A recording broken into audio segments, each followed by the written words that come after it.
With all of the craziness in Warhammer 40K, we often focus on either the Horus Heresy, or we focus on the current battles in Warhammer 40K, but there's also a lot of major battles that took place in between them that we often forget.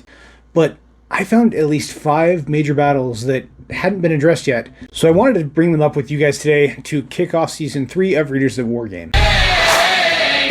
So weirdly enough, a lot of these battles don't have a lot of actual lore behind them.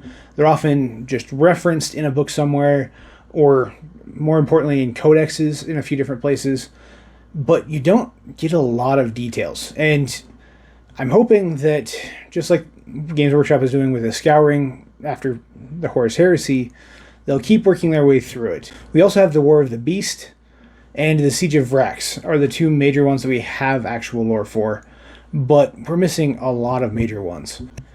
The story that stood out to me the most is the War of the Lost Primarch. This is a really unique battle that we don't have a ton of foundation on. If you go to the wiki pages on it, it's maybe 2 or 3 paragraphs long. All we know is that there was a rise of a false Primarch somewhere along the lines, and it led to the suppression of several Space Marine chapters, including the annihilation of several. It puts it somewhere in between the Horus Heresy and modern 40k, which leads to a lot of room to do what you want. And it's something that I think you could build off of even more, especially if you want to flesh out the Chaos Space Marine depths.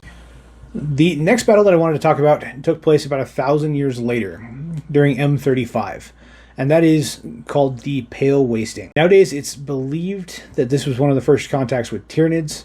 There are several other incursions in the early M33, M34 range that are also speculated to be Tyranids as well, but this is one of the most common ones that's pointed to as that first major incursion of one of the Hive fleets.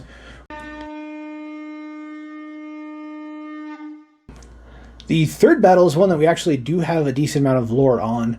I'm not going to go into detail with it, but it's one that actually set the stage for Khornate the Betrayer and several others, and that is the Khornate Incursion of Scalathrath. I hadn't heard of it, hadn't heard the lore, but it's called the Hyraxian Heresy. The Hyraxian Heresy takes place in a system called Hyrax, where the Forge World and several of the worlds around it decide to walk away from the Imperium, first for independence and then eventually drift into chaos and become full heretics.